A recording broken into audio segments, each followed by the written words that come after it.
Hi everyone, welcome to my channel. In this tutorial, I'm gonna be showing you how to delete an email address from Gmail memory. To delete an email address from Gmail autocomplete, you can do the following.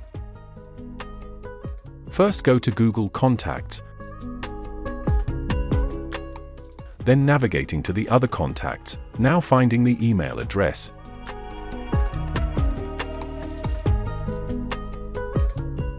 Then click the three-dot icon and choose Delete. A pop-up box will appear.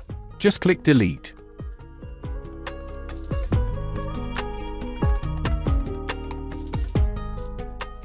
Gmail will now forget that suggestion when you start typing an email address. That's it. Very simple and very easy. Thanks for watching. Comment below what you'd like to see next. Don't forget to like, subscribe, and hit the notification bell for more.